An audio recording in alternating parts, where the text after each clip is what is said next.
Credit and collateral ये हैं क्या? क्रेडिट मतलब लोन देना और कोलेट्रल मतलब लोन के देने के एवज में कुछ ना कुछ रख लेना, जैसे कि प्रॉपर्टी के पेपर रख लेना। तो ये है क्लास 10th के इकोनॉमिक्स का चैप्टर 3, मनी एंड क्रेडिट। तो credit it refers to an agreement in which the lender, जिसके पास पैसा है, सप्लाई करता है the borrower with the money, मतलब एक तो उधार देने वाला है, दूसरा उधार लेने वाला है, क्या मनी गुड्स और services in return for the promise of future payment. देखो, लोन दे दिया इसका मतलब ये नहीं कि वो लोन हमेशा के लिए दे दिया, इसका मतलब ये है कि लोन दिया है वो वापस भी देना है और उसके साथ कुछ एक्स्ट्रा अमाउंट बढ़ा के देना है, मतलब इंटरेस्ट भी देना है उसके ऊपर। तो ये क्रेडिट है।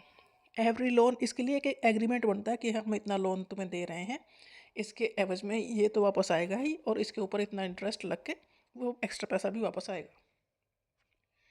Every loan agreement specifies an interest rate, जो भी लोन एग्रीमेंट बनता है उस पर एक इंटरेस्ट रेट जो उन्होंने फिक्स किया है वो लिखी जाती है, which the borrower must pay to the lender along with the repayment of the principal. मतलब एक एग्रीमेंट बनता है, एग्रीमेंट पे लिखा होता है कि इतने परसेंट इंटरेस्ट आपको देना है। तो एक लेंडर है जो जिसके पास पैसा है या प्रॉपर्टी है जो दे रहा है बोरोवर को, और बोरोवर कह रहा है कि मैं फ्यूचर में आपको ये पैसा लौटा दूंगा इतने इंटरेस्ट के साथ। तो ये जो लोन दिया गया इसे कहते हैं क्रेडिट।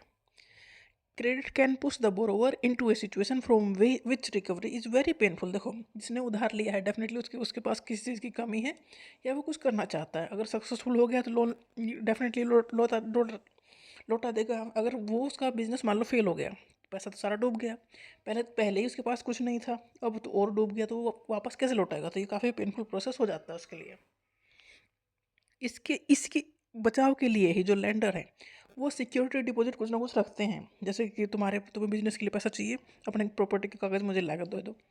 मतलब अगर तुमने लोन नहीं लौटाया तो मैं तुम्हारी प्रॉपर्टी बेच के पैसा रिकवर कर लूँगा। तो इसे कहते हैं कोलेट्रल सिक्योरिटी।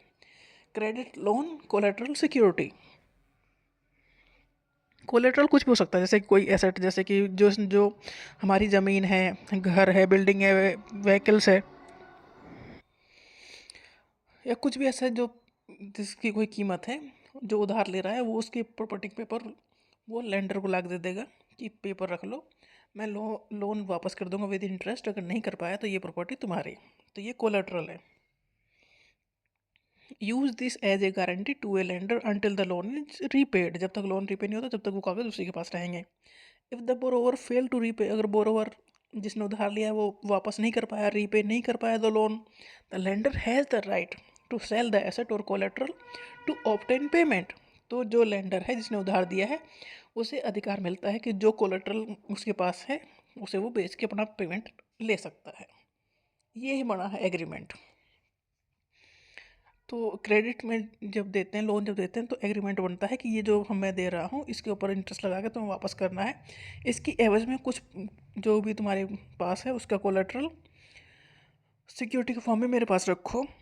अगर जो जिसने लोन लिया है वो वापस नहीं कर पाया तो जिसने लोन दिया है उसकी प्रॉपर्टी को बेच के पैसा वापस ले सकता है। ये लीगल है क्योंकि एग्रीमेंट में बना है तब।